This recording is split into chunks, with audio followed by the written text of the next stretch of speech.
নমস্কার বন্ধুরা, সম্পাস ভ্যারাইটি ব্লগে আপনাদের সবাইকে স্বাগত। তাহলে চলুন আজ ভিডিওটি এখান থেকে শুরু করছি। আমরা অ্যাকচুয়ালি খেতেও বসেছি। মেয়ে আজ বাড়িতেই আছে। মেয়ে খাবে আলু সিদ্ধ ভাত আর আমি খাবো আলু পটল তরকারি আর ভাত। আর আমার সিদ্ধ ভাতটা খেলে মানে অ্যাসিড হয় একটু, আমি এই জন্য সিদ্ধ ভাতটা খেতে পারি না। আমি আলু পটল তরকারি খাচ্ছি আর মেয়ে সিদ্ধ ভাত খাচ্ছে। শোনাই, খাওয়া শুরু করো।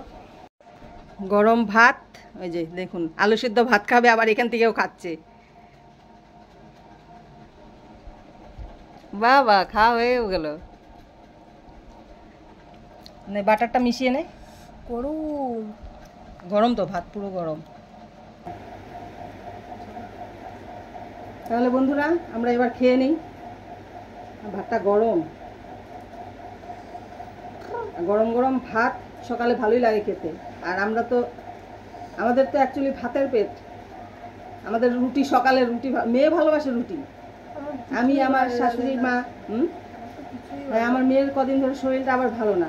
এই গরমে হয়তো এরকম হয়েছে নাকি, মাথা যন্ত্রণা করছে, তারপর খেতে পারছে না, পেট ব্যথা করছে বলে খেলে গরম গরম ভাত আর আলু পটল তরকারি।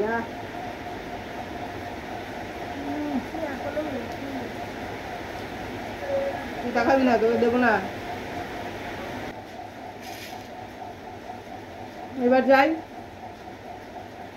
রান্নাঘরে। ও না, প্রথমে যাবো বাজার। বৃষ্টি পড়ছে, বৃষ্টিও পড়ছে বাইরে। এবার বাজার করে আসবো, তারপর রান্না করব। তার বাজার থেকে আসার পর আপনাদের সাথে দেখাচ্ছে। হয়তো আমি একটু ভিডিও করতে পারি, কারণ বৃষ্টি পড়ছে আর জলের মধ্যে যাবো। যদি বৃষ্টিটা কমে যায় তাহলে আমি ভিডিও করবো, আর বৃষ্টি না কমলে আমি ভিডিওটা করবো না, কারণ মোবাইল নিয়ে বৃষ্টিতে যাওয়া যাবে না।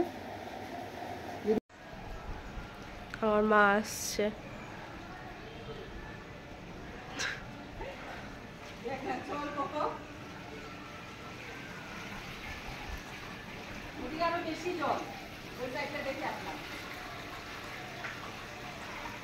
দোকান গেছিলে? ও, আবার অত দূর?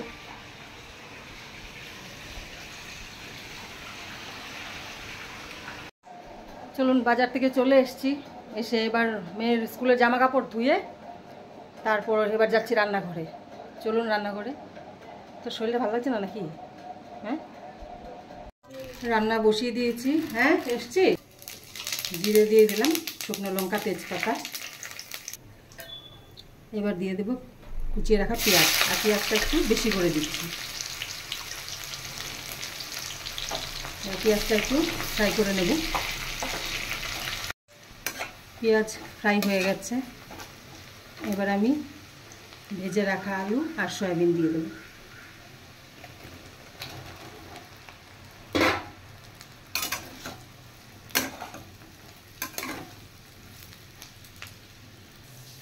এবার দেব জিরের গুঁড়ো, লঙ্কার গুঁড়ো, হলুদ আর নুন একসাথে গুলিয়ে রেখেছি। আজ একটু অন্যরকম করে করছি। এবার আমি কষিয়ে নেব, মশলার কাঁচা গন্ধটা না যাওয়া পর্যন্ত কষিয়ে নেব।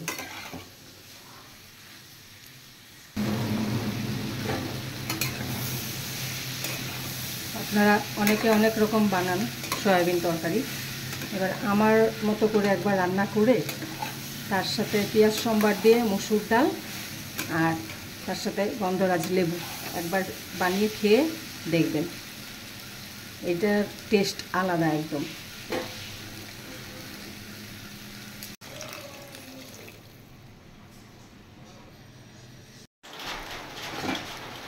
হয়ে গেছে তরকারি, এবার নামিয়ে দেব।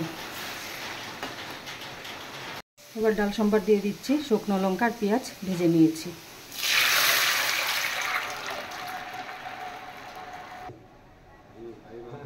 বন্ধুরা, আমার তো সয়াবিন তরকারি হয়ে গেছে। এবার রান্না করব মেটে। এই দেখুন, মেটে রান্না করব। মেটের সাথে একটু এনেছে চর্বি, আর এদিকে এনেছে মাটনের কিমা। একদম গুঁড়ি গুঁড়ি করে এনেছে। এবার এটা দিয়ে একটা রেসিপি হবে, আর এটা দিয়ে একটা রেসিপি হবে। অ্যাকচুয়ালি আজ রাতে তো খেলা আছে, এই খেলার জন্য আমি এখনই সব রেডি করে রাখবো। তারপর খেলা দেখতে বসলে আর ইচ্ছে করবে না রান্না করতে, তাই এখনই সব করে রাখবো রাতের জন্য। বন্ধুরা, আমি মেটে আর এদিকে চর্বি আলাদা আলাদা করে কেটে নিয়েছি। এবার চলুন রান্নাটা শুরু করি। কড়াই তেল দিয়ে দিচ্ছি, কুচিয়ে রাখা পেঁয়াজ দিয়ে দেব।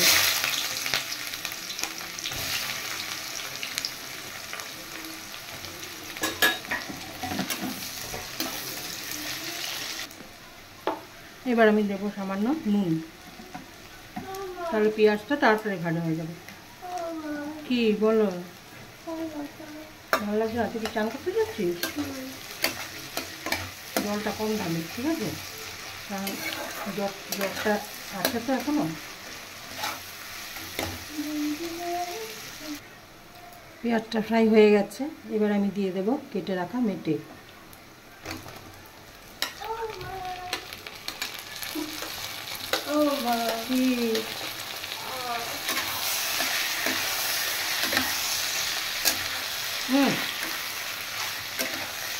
এবার মেটেটা সহ আমি একটু ফ্রাই করব, আর চর্বিটা আমি এখন দেবো না, চর্বিটা একদম লাস্টে দেবো।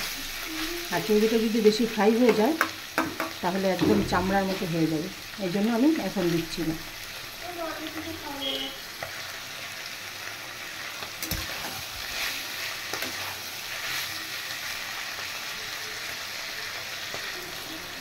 মেটে ফ্রাই হয়ে গেছে, এবার আমি দিয়ে দেবো আদা আর রসুনের পেস্ট 2 চামচ দেবো।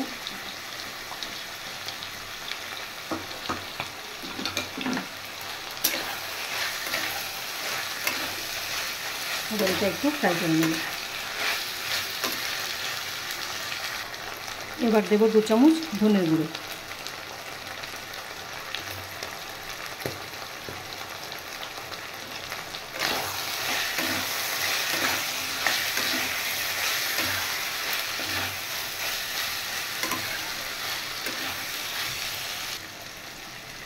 এবার আমি দিয়ে দেব চর্বিগুলো, এগুলো আমি ছোট ছোট করে কেটে রেখেছি। এবার এটা একটু ভাজবো, আমি বেশি ভাজবো না।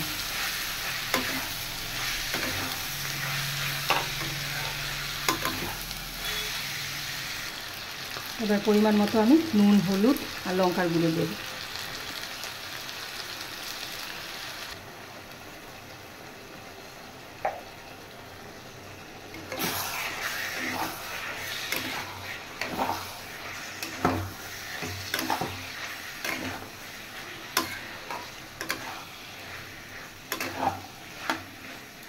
এবার আরেকটু আমি ফ্রাই করে নেব।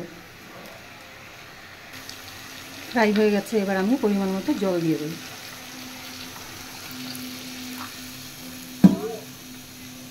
জলটা শুকিয়ে দেবো আমি একবার।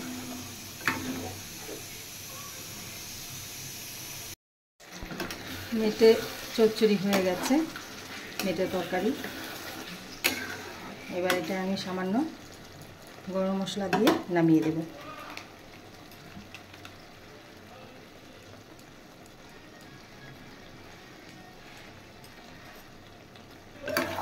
আর আপনারা পারলে একটু তেঁতুল গুলে টক জল একটু দিতে পারেন, তাহলে আরও টেস্ট লাগে, খেতে আরও টেস্ট লাগবে। এবার আমি এটা নামিয়ে দেব, হয়ে গেছে। এবার আবার কড়াই বসিয়ে দিয়েছি, তেল গরম হয়ে গেছে। প্রথমে দিয়ে দিচ্ছি গোটা জিরে, শুকনো লঙ্কা আর তেজপাতা। এবার দিয়ে দেব কুচিয়ে রাখা পেঁয়াজ।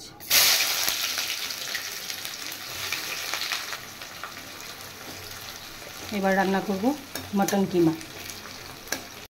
এবার পেঁয়াজটা আমি বেশি ফ্রাই করব না, এবার দিয়ে দেব মটন কিমা।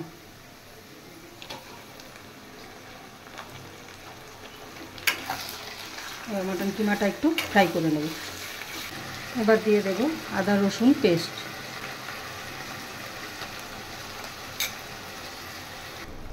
এবার দেব ধনের গুঁড়ো 2 চামচ। এবার দেব জিরের গুঁড়ো 1 চামচ। আমি কিন্তু মেটেটা যখন রান্না করেছি জিরের গুঁড়োটা আমি দেইনি, শুধু ধনের গুঁড়ো দিই। এবার দেবো আমি 1 চামচ লঙ্কার গুঁড়ো,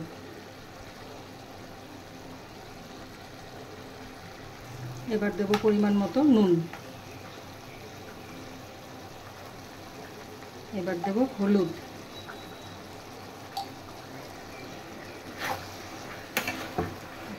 এবার আমি মটন কিমাটা ভালো করে কষিয়ে নেব। এদিকে আবার পার্শে মাছের ঝালও বসিয়ে দিয়েছি।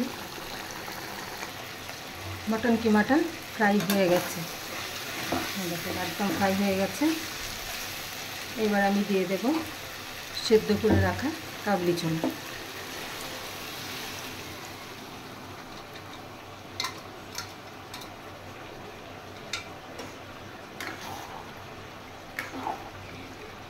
একটু জল দিয়ে দেব।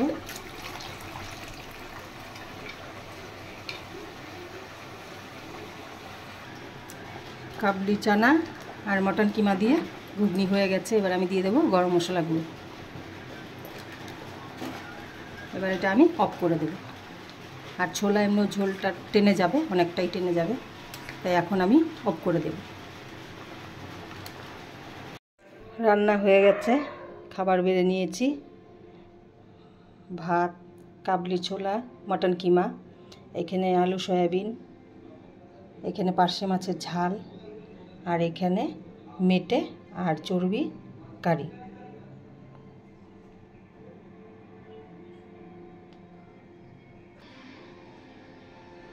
তাহলে বন্ধুরা, আমার রান্না কমপ্লিট। আর দেখলেন আপনারা যে আমি কি রান্না করেছি। আজ অনেক কিছু রান্না করেছি। পেঁয়াজ দিয়ে মসুর ডাল, সয়াবিন তরকারি, তারপর পার্শে মাছের ঝাল করেছি, তারপর মটনের মেটে কারি করেছি, তারপর আবার মটন কিমা দিয়ে কাবলি ছোলা দিয়ে করেছি। অনেক রান্না হয়েছে আজ। আর অ্যাকচুয়ালি রাতের জন্য আমি করে রেখেছি কাবলি ছোলা আর ওই মেটে কারিটা, কারণ ওর বন্ধু কয়েকজন আসবে, বসে খেলা দেখবে। এবার খেলার জন্য রান্না করতে পারবো না রাতে, এই জন্য দিনে করে রেখেছি। আর কি রান্না করলাম দেখলেনি আপনারা। আর আমার রেসিপিগুলো কেমন লাগলো এটাও আপনারা কমেন্ট করে জানাবেন। তাহলে দেখুন অবস্থা, ইন্ডিয়া জিতার পরের অবস্থা দেখুন। মেয়ে কেঁদে দিয়েছে, মেয়ের কান্না দেখুন, আর বাবার ফুর্তি দেখুন। হয়েছে তো, জিতে গেছে, ইন্ডিয়া জিতে গেছে। যাচ্ছে দেখো অবস্থা, দেখো দেখি, হ্যাঁ চোখগুলো দিয়ে দেখো জল পড়েই যাচ্ছে। জিতে গেছে, জিতে গেছে, আর কাঁদিস না। ইন্ডিয়া জিতার পর আমাদের ঘরের অবস্থা যা হয়েছে, আমার মেয়ে কেঁদে কেটে একাকার, আর আমার বরটা আনন্দে আনন্দে নাচবে না কি করবে বুঝতেই পারছে না। ইস, সত্যি আমরা ভেবেছিলাম ইন্ডিয়া জিতবে কিনা। আমরা 3 জনে ক্রস ফিঙ্গার করে বসে আছি, ইন্ডিয়ার জন্য প্রার্থনা করে যাচ্ছি কন্টিনিউ। তাহলে আজকের ভিডিও আমি এখানেই শেষ করছি। দেখা হচ্ছে নেক্সট ভিডিওতে। আর ভালো লেগে থাকলে অবশ্যই কিন্তু লাইক, শেয়ার আর সাবস্ক্রাইব করবেন। টাটা।